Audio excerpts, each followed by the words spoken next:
Hey, what's up, everyone? This is Rustic Raver reporting for Anime United here with Amanda Kiyosama, the Inu, the brilliant mind behind Bounty Arts.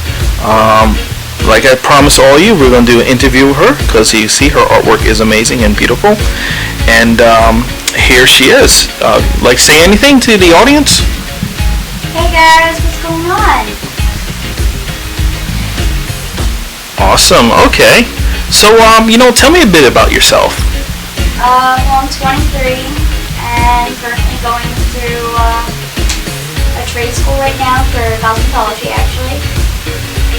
And I've got 3 dogs, love animals, and I'm pretty much good with everything. Very cool. Hey, best of luck to you. So let me ask you, actually, how long have you been, drawing? Because I seen your work. It's really fine. Like the detail to the line work is just excellent. How long you been doing that for? Well, I've been drawing for 10 years, since the age of 13. And I started off with doing everything traditional and moved to digital maybe about 4 or 5 years ago. Mm-hmm. So how do you like using digital? It's different than traditional. You get to have a little more control over the colors and your lines. I believe. I mean, traditional is traditional. It's always, it's still made by your hand. It's just the pencil. Color pencils. No, that's true, actually. And I could definitely understand and respect that as myself being a photographer that came from 35 millimeter to digital. The pros about switching to digital because, you're doing things more efficiently, quickly, and more accurately too. And you have more, finesse control over smaller details. So, what gets you creative? Like, what inspires you to, get the creative juices flowing? Well, sometimes it's music, sometimes it's just the character itself, whatever I happen to be drawing. Sometimes it's a theme. I'll get a theme and I'll just go with it. Cool. Oh, that's good, actually. Music does help out a lot. So, who got you into the world of art and drawing? Like, who's that person that got you there? It's actually a really crazy story. This girl that I knew, when I was 13, I met her and her friends, and they were working on a comic. Her name is Sheena Marie. She's amazing.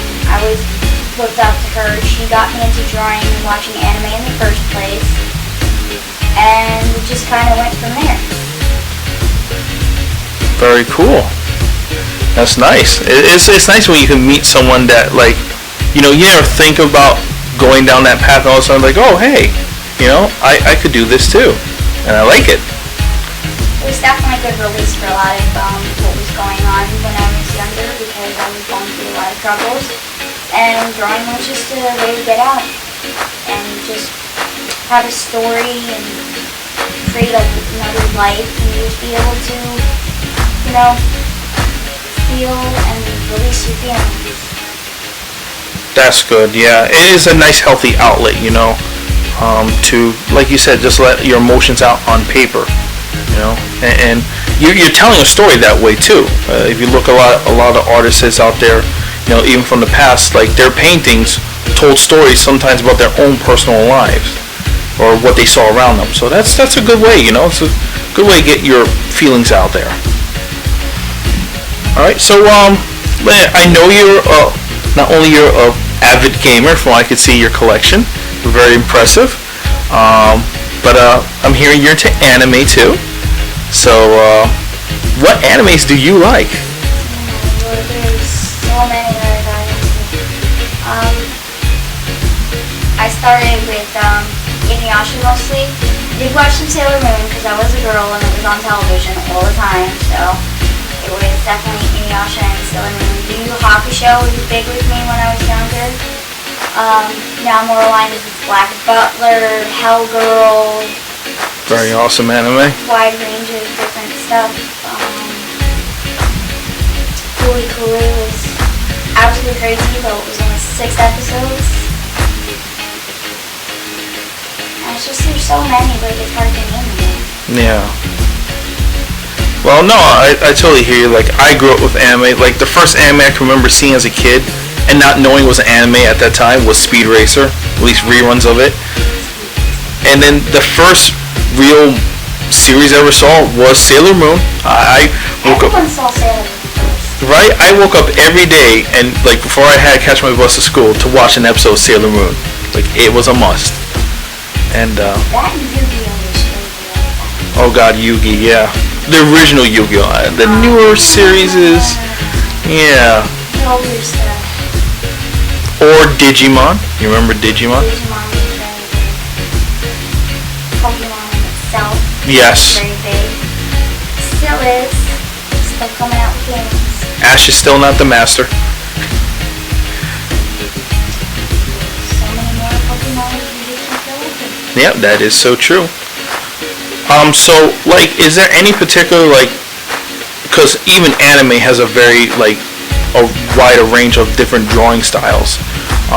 You know, if you look at, like, say, for instance, like, Galaxy Express 3.9 back from the 70s, or even, like, you know, Dragon Ball Z, or They're overly muscular. over, yes, or just like Black Butler, like, anime has its own distinctive tweaks. Like, if there's any style of Japanese anime that might have caught your eyes, maybe the older stuff from the 70s, or the stuff from the mid 80s, 90s, or the newer, like, drawing styles today.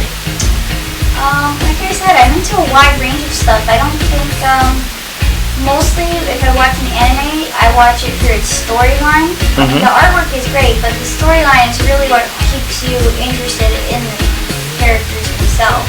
Mm-hmm. And I mean, personally, for me drawing, I started off with Inuyasha's type drawings, and then I ended up in my own sort of style. Everyone makes their own style eventually. Oh yeah. Very nice. You take bits and pieces of everything that you like and meld it into your own. Yeah, that's a good way to do it. Yeah, that's true. I mean, you learn from other people, and you take a bit of information from them, and you basically build your own style, like you said. You know, and that happens, you know, in music, you know, creative writing. Basically, anything that's creative, yeah, you could not only take pieces and parts and then build your own, like, idea. And these bridges that are all over the place. That's true. That's artwork that I did myself. Mm-hmm. And there are some very beautiful bridges out there. Personal favorite is the Pennsylvania. I think they call it the Skyway bridge. That thing is crazy to travel on. It's really high. So you know, another thing is to like, do you have any? Because you probably know with anime conventions, you know, they're really big, and they have artist alleys and artist colonies. Are there any future conventions you like to maybe open up a booth and, you know, partake in, like, getting yourself out known in the anime, you know, and just the fandom community, you know? I have actually been able to experience a few conventions. Not a lot. I've just kind of started getting to conventions areas and checking everything out, and I wanted to find out information about it. Just getting myself situated before I throw myself into it. Mhm. Because I'd rather be prepared than to just be there. I also need to make sure that I have enough material to put out so that it's worth my time to go there. Because I don't want to go there, end up not selling anything, and then I'm out whatever the booth costs, $200, $300. It just isn't, you know, I'd love to do it, but it's got to be worth my time too. No, definitely. Because you're right about that. The idea of cost. Personally, one of my favorite cons I go to is ConnecticCon, and with the state of Connecticut, anyone that's a vendor in a convention needs to purchase a Connecticut sales tax license, which is something new I learned about. And that license, from what I heard, is like $100, but supposedly it's good for 3 years. So, but then you have to factor in your travel costs, you know, cost for material, cost to stay at a hotel, you and then how much you're going to really sell there, because a lot of times vendors and artists, they take out a loss sometimes, depending on how popular the convention is and just how many people really want to shop in the dealer's room. But I mean, yeah, you're right. It's good to eye out the different cons in the area. Anyone that's catching your eye that you might want to consider be your first, well, this is why I want to open up Bounty Arts at, our debut con. It's hard to say because there's a lot of really big good ones that I'd love to go to. Mm-hmm. And sometimes the thing is though, you want to start with a smaller one because the fact that there's not as many people there and you don't have as much to compete against, and you're out there, then you're not going to have to find some ploy to get people over to your booth. Yeah. It's easier to start out small and then end up going bigger as you get more known. Yeah, this is very true. And that's a good way to look at it too. If you want to start small, I could definitely recommend one convention for you, which is actually you went there. You know that one, Castle Point. Castle Point, that was amazing. How was your time at Castle Point? Oh my gosh, there was so much to do there. I was not even sure. It was like, where am I gonna go? There's so much going on. And then there was times where I had to choose between one event and another event, and I'm like, no. Aww. So yeah, ladies and gentlemen, as you can hear, Castle Point Anime Convention is hosted at the Stevens Institute of Technology in Hoboken, New Jersey. And yeah, for a one-day convention, let me tell you, very amazing. They pack a lot into one day. I mean, this con has everything from dealers to artist alleys, panels and guests, even a rave, which, well, surprisingly, a lot of one-day cons don't even have that. So you're getting a whole 3-day con in one day. Don't forget that they have those contests. They have the cosplay contests. Mm-hmm, that's true. A lot of people got into that. And you're right, there was so much to do and see there. Even I couldn't make it because I was doing photo shoots around there. And I couldn't make it to just all the different panels and workshops they had. And someone who's very interesting goes there, Uncle Yo, very famous comedian. He goes there. That's the one I actually missed. Oh, you missed? Oh. I missed that one. He is, let me tell you, he'll have you cracking up at your sides. He's a very funny guy. I was able to make the one panel where they were explaining voice acting, actually. Mm-hmm. That was very good and I thought it was very informative. I was tempted to go up there, but I'm like, nah, let some people that have a little more experience than I do go up there. Aww. Yeah, you should have gone for it. I'm sure you've done really good. That's right, I had amusement with this one little interview. Oh. So, I seen you at Castle Point, which was, I remembered, and you was with your friend, and you was cosplaying the little cat from Kiki's Delivery Service. Was that your first time cosplaying? No, but usually I tend to end up cosplaying my own characters from my own stories. Mm-hmm. Because, it's great to cosplay as somebody else's characters, but to be able to cosplay as your own characters from your own stories, even if they're not known, it's just, you're being sort of like you're advertising yourself and you're also being yourself at some point, because all your characters, they have a piece of you in them. Mm-hmm. This is true. I've done a few cosplays myself, mainly Star Trek or Pokemon, but I do prefer doing my own OCs, my own original characters, and you have much more fun because you get to develop your character the way you want to, from the personality to the story to the style. So yeah, I definitely understand where it's much more fun to do your own character. Speaking about characters, do you want to tell me about some of your beloved characters that you have created? Oh, there are so many characters that I created. Ended up mostly females, but most of my characters for my stories, all of my lead characters are actually women. Because you know what? There's the girly anime that has lead characters that are females, and then you have the more action stuff that it's all men. And I kind of wanted to put out there that you can have a good action one with a good female lead. Mm-hmm. I mean, there's a few that do have women in them, but a lot of them are just, I think they focus too much on the panty shots and not too much the story. No, yeah, you're right. And you know, that's like a huge debate going on in the anime and gaming world, and even like just in films too, is why female leads have to be very, you know, over the top sexy. You know, why can't they just be, I guess, like properly dressed, or just like the average, I won't say Joe, but the average Ann next door or something like that, you know, who has the power and stuff behind her. See, I actually have my one character, she's actually quite funny. She gets mistaken for a boy all the time because she's very young looking.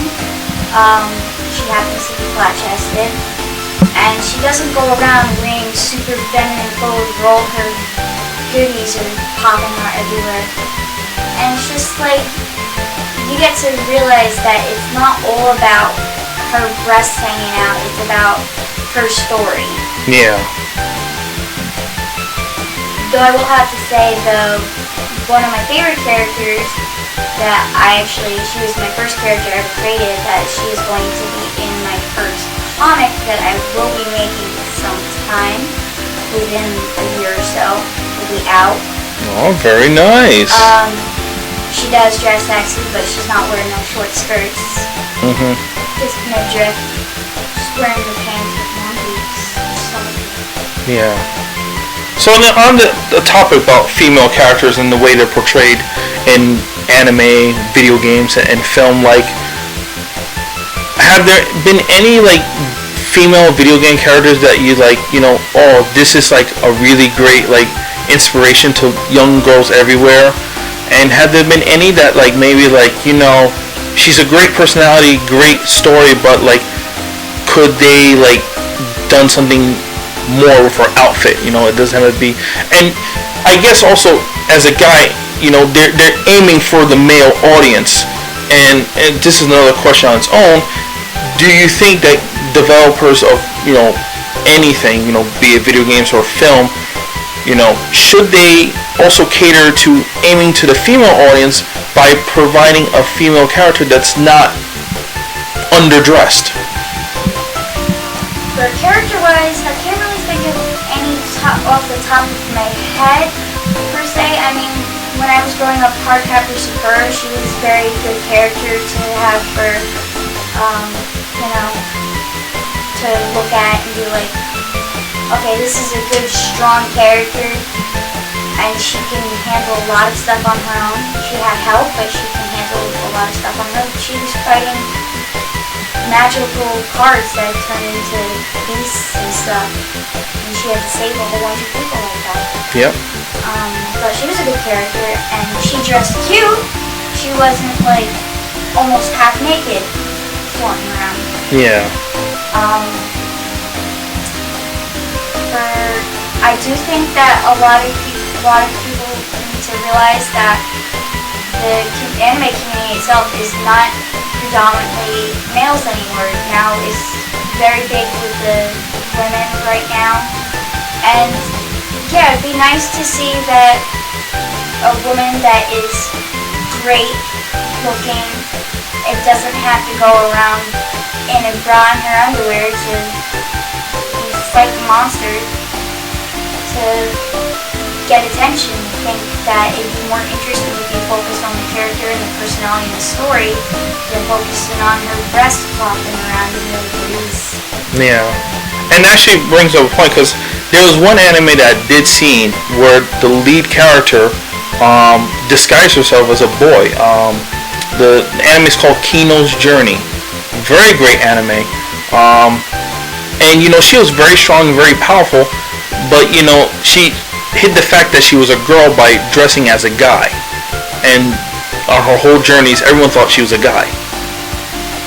So, I mean, it's interesting, like, because here's a strong female character that had to hide the fact that she's a female.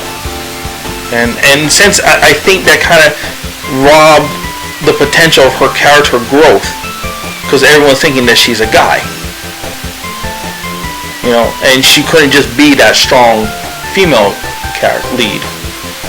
It's pretty much like a little off topic, like in Disney, how they had Mulan, where she had to pretend to be a guy, and you realize at the end that she's, well, you already know, but the characters in there find out that she's a woman, and she saves all of China. Mm-hmm. And I thought that was amazing. And that's why she happens to actually be my favorite Disney character, because she does something that none of the others do, that she saves people, you know. The others are focused on about, you know, this idealistic thing of love, and then the guy ends up saving them. And I'm like, okay, that's great. How about the girl that ends up saving somebody else? Yeah. And she saves the whole country. Yeah, and that was really nice, you know. That was a different avenue Disney took. And it was nice to see that, you know, for a change. Because even in Disney films, a lot of times, it's the princess being saved by the prince or another male, you know, hero. The funny part is they always try to focus on the female, but it ends up being like, okay, well, here's your female, here's this random prince. Because they've been getting better. They named them and given them more personality over the years. Mm-hmm. But they're still all getting saved by, you know, the prince. Yeah. Sometimes you gotta save yourself. Now, did you see Disney's Brave? How do you feel about that one? I actually thought that was very good. I loved how the fact that they didn't focus on the whole relationship aspect of it, that she was a strong character on her own, Mm-hmm. and she made a mistake and she fixed it. She did what she had to do to fix the mistake that she made in her own. Yeah. Which is very good. Now, with I forgot her name, what's her name, the main character? Merida. How do you feel, because there's a whole controversy with Disney that they're redesigning her to market it for marketing purposes, actually. Like the whole character design and products, she's going to be much more feminine. Her hair is going to be more refined and not crazy and wild. And I've known from a lot of, like, I spoke to a lot of, you know, ladies out there, and they're very, you know, disappointed in what Disney's decision to do about this. I mean, how do you feel about that? I mean, like I said, they try to make things overly attractive and focus on her looks, other than the fact that she's just a good, strong, all-around character. I say leave her alone. She was fine. She was that fiery redhead that had spunk and personality all on her own. You don't need to go and change her clothes or change her hair and make it straight instead of the curly wildness that she was.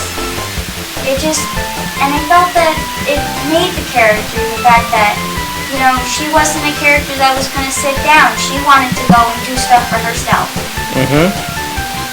And even that's what I loved about her. Like, you know, she was the kind of girl that, personally, if I knew her, I could hang out and have a good time.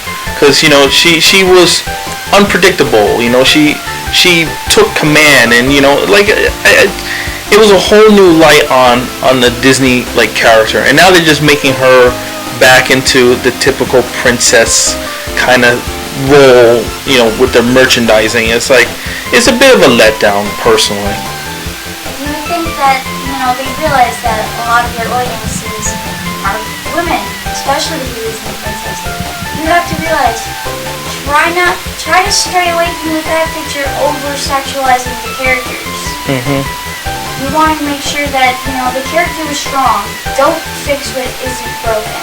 This is true. You know? And I thought her design was very creative and very different, and I liked it. Mm-hmm. Now, back to, like, the world of, like, anime. Has there any been that, like, Japanese, like, animated movies you've seen? Films? I've watched probably almost all of the Miyazaki films. The Legend. I'm obsessed with it. Mm-hmm. And I swear, I keep saying every day, I'm like, I'm gonna be like him. I'm gonna be like him. I'm gonna have my own movie. Hey, definitely. Your drawing skill, I don't see why that's not possible. Now, let me ask you, have you seen his son produce his first film a few years ago, Tales of Earthsea? I've actually seen that, but it's actually very good, and I think he sticks well to his father's. Mm-hmm.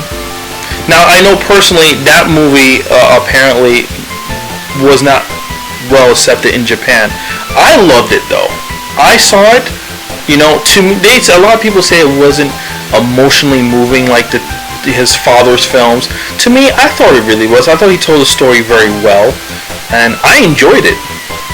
Believe it or not, I actually thought at first that it was from the same person until I realized, oh Lord, these names are different. Mm-hmm. It's Miyazaki, but it's his son. And I didn't even really see the difference between the movies. I thought the art style was still the same, the story power was still the same, and you still got the same effects. Yeah, I agree with you there. And in fairness too, I don't think it's fair. I mean, because it has to be hard for his son. You're the son of Miyazaki, That's a big shoe to fill, and that's a lot, like, in your own right, you have your own way to develop yourself as an animator, and maybe they shouldn't expect him to be just like his father. Oh, of course not. We're all our own person. To say that you have to live up to a certain expectation, or they expect something of you because you just happen to be a family to someone that happens to be in the same business, or even in the same walks of life, You can have somebody who ends up having a dad who's kind of a bum and doesn't really do anything, ends up getting himself in trouble, and then you have the son that goes and does something for himself, but they all think down on him because they knew his father and knew what his walk of life was. Yeah. No, you're absolutely right. Let's see. So, it's been a wonderful interview with you, actually. Now, since you're inspiring an up-and-coming artist out there, do you have anything that you want to maybe pass on to new generations of artists, or even because I see you're passionate about female leads? Is there anything you want to share with like the female audience who want to either cosplay or get into artwork or whatever creative fields they want to get into?